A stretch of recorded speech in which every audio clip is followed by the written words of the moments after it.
Hi, it's your boy Crumbles from Team Final Measures, and we're back with another video. I thought I'd do another video about my 468. This is a more detailed video. I did a couple quick videos, but I don't think I never went into full detail about this thing. So here we are. This is my RAV4/MCS 468. Brought this. It didn't really look like this. I have the picture over here. It was more like an M16 style setup that the guy had it before me, and it wasn't working. It was an air leak. So I fixed it up and I turned it into a sniper platform. Can't really say I had much success with this thing. I spent a lot of time building it, doing the internals and stuff like that. On the day of the big game, Dark Ops last year, I couldn't get the FPS past 100. I found out the problem was I think the springs in here wasn't really that good, so I replaced the springs. When you do a Gen 1 to Gen 2 valve upgrade, it pays to also replace the spring that's in here as well. I feel like that's also a big factor, reason why I couldn't get it up. So I put a stronger spring in here and replaced that, and I haven't had a chance to test it yet, but I feel like that was the issue. That's the only thing I can really think of, because besides that, it's beyond me. I'll probably ship this out to MCS. Alright, so let's get started. One of the first things that I think I did that was very important was the mags. I used a 14 round D mags, like you see right here. I have helix mags, but I don't really use the helix mags as much because this is not really meant to shoot round ball. It can, but this is really meant to shoot first strikes. So I have the D mags with the first strike spring upgrade. When you have the D mags, they recommend that you also do the upgrade for the springs. The first strike springs are a lot more stronger, a lot more durable spring. The regular round ball springs are very soft, so it's not really good for first strike. So I replaced all my D mags with first strike springs, since nothing is going in here but first strikes. If I do decide to shoot round balls through this thing, I'll use my helix mags, but I also got my T15 for that. So yeah, 14 round D mags. Plus, I like the 14 round over the larger 20 rounds because of the profile you get. You see, you get a nice low profile, so you can keep your overall appearance low where you're doing your stalking, or you get yourself in your little sniper nest. You don't want to be so high up, so you want something nice and low where you get down low and snipe. So yeah, 14 round D mags. I believe I have 4 or 5 of these. I'm not really sure. So let's start from the front to the back. First thing, CV Life tripod. Nothing really fancy about it. It's just a basic tripod. There's so many different tripods, bipods, so many different ones that are out there. You can find any one that suits your needs. But this one suits my needs perfectly. I don't usually go no higher than what it's like the lowest stuff. I usually keep it like this. I rarely go higher than this. Maybe 1 if I do. Let's see how I get this. Like that. It's probably the highest I would go. It can go much higher, but you know, when I'm stalking and I'm doing my snipering, I don't want to have such a high profile. So, and another reason why I even have this is because I don't have the most still handers in the world. So when you get set up in your little sniper nest, you want something that has the stability. Just any little extra stability help you make the shots. It's that much easier. It's just perfect. So CV Life tripod, not the most expensive. It's like 20 bucks, and this thing right here works wonders. Plus, I also like when you're not using it, it collapses right up front, and this look for this is so cool. Like, it reminds me of something from like Ghost Recon. Like, you can't beat how this thing looks. Another thing to have it in my hand, I went with an angle grip. The reason why is because I just like the overall stability of it. Like if I don't have time to actually set up for a sniper nest or set up properly, this right here gives me the perfect stability so I can maneuver the front end as much as possible. And even if say I run off and I see a log, I always can put this on the log and still have the maneuverability I need to fire, whether up and down or left and right. Like, this gives me perfect stability, and it's super comfortable in your hands when you're running with it and you line up your shots. So I recommend anybody that has a platform like this to use an angle grip. That's just my personal opinion. Also, the rail covers. Besides it looking cool, it also you also can grab it and not have to worry about getting your hands caught up on the rails, or you're sitting in the bushes, sometimes dirt, or sometimes even some branches may get caught up in there. It keeps the rail protected from all the branches and stuff like that. You're able to grab it more comfortably. It feels a lot more comfortable, and it's overall, it's more functional than it is for looks. A lot of people don't realize that. Like these little rail covers actually do a lot, especially if you have a tri-rail like I do. It's very comfortable. I recommend anybody who has stuff like this, who wants something similar, besides the cool factor, it does actually have some function to it. Alright. So next, I have a Lockco M50 or the M51, one of those two muzzles. It's like a suppressor type setup. See right there. It's not really too much functional, more for looks. I mean, it's a sniper platform, so I wanted that overall aggressive look, and it looks cool. I love it. It matches well. I also have a hammerhead band stake 16-inch rifle barrel. This barrel right here is amazing. It shoots round ball almost like, not for like first strike, but it shoots round ball tremendously. I didn't shoot no first strikes fully do it yet, but the little I did, it shot amazing. So for 4.68, I recommend the Hemlet band stick barrel. This is definitely a must. It's really on point.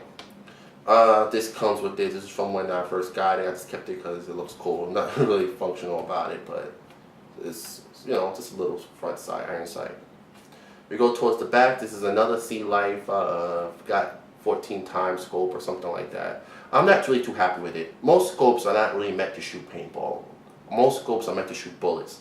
You get some scope that you could try to help with your shots, but it's really basic to shoot bullets. But this scope right here is the very cheap scope. I'm not really happy with it because even when you try to zero it out, it doesn't zero out perfectly. It's either too far left or too far right. To zero this out is very difficult, and you need a lot of time to zero it out.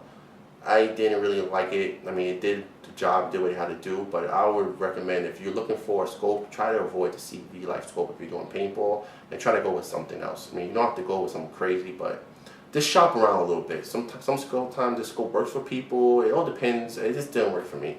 I actually want the Supremacy Karma Tech scope that's meant for shoot first strikes, but that's $350, which is kind of a little bit out of my budget right now, but that might be a late birthday gift for myself. But I figure with that scope on this, we'll just set it over the top. And that scope is meant for first strike, round ball. It's designed for that. So you'll get a little bit more accuracy with that, at least on my opinion, I believe. But I will be replacing this scope with something. I don't know what yet. I'm still doing my research. I don't know what I'm going to go with yet. But this scope will be getting replaced with something. As soon as I decide what I'm going to replace it with, I'll shoot a video. So let's go continue working the way down. I replaced the regular pistol grip from what came with it. And when that came with it was really not the best thing in the world. It was kind of, this is how the guy that gave it to me gave it to me. He gave me with this tape wrapped around it. Not really comfortable at all. So what I did was I replaced, when I first brought my T15, as you can see here, I replaced the scope with a UTG Pro pistol grip, excuse me. I said scope, pistol grip. I replaced it with this. This is a lot more comfortable for this particular marker. And the other one, the factory one, I just had lying around for almost a year. I didn't use it. So I found it and I picked it up and I said, let me see if it works on 4.68. And lo and behold, it fits perfectly. So it's a lot more comfortable than that one, and I have finger holes, so it's a lot more better. So it's a lot more better than the factory one, well, at least how I got my factory one, and it works perfectly. So this is pretty much trash. I might just hold on for this just in case. I don't know. It's hard for me to throw away paintball parts that actually still can be used because they never know. So I'll put this with extra parts. Then internally, I did a Gen 2 valve. If you do a Gen 2, a Gen 1 or a Gen 2 valve upgrade, please also upgrade the spring in the back. It's so particular that if you don't, you're not going to get the kind of FPS that you want. I don't know how, why, but you have to get the spring upgrade as well. So if you do a valve from a valve 1 to a valve 2 upgrade, also replace the spring. So I did a valve 2 spring upgrade. I also did the valve 2 upgrade for the 4.68. And I haven't had a chance to really shoot it yet because it was kind of, still was having issues with it.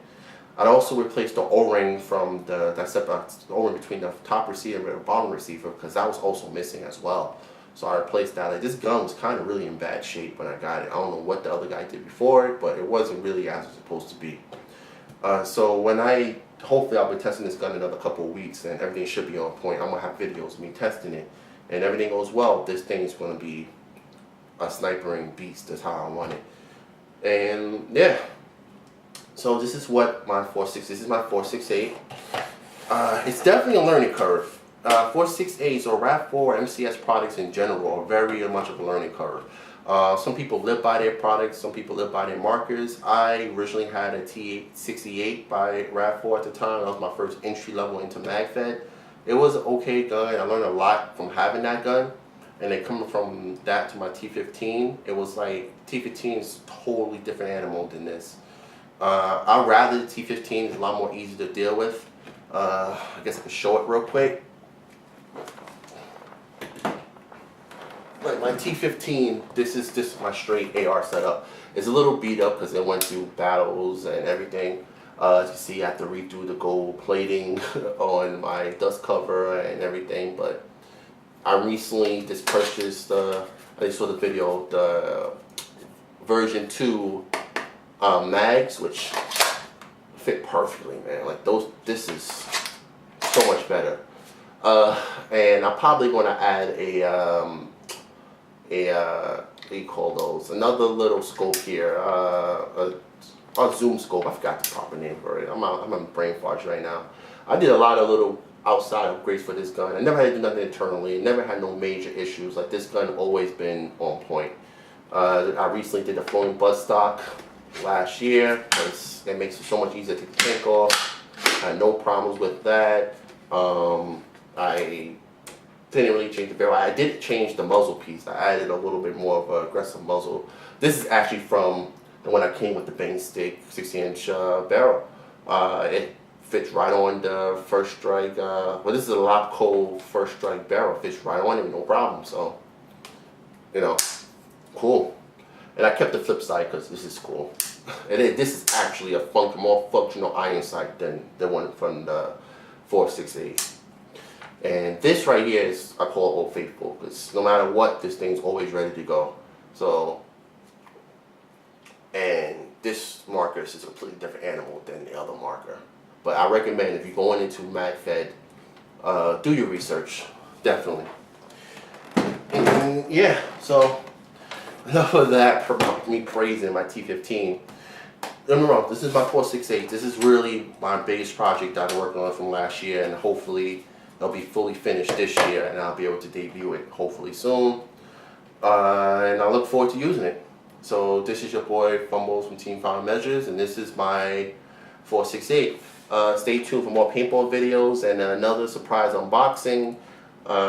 Actually changing up some of my gear around for this year, and just wait and see. Catch you later. Peace.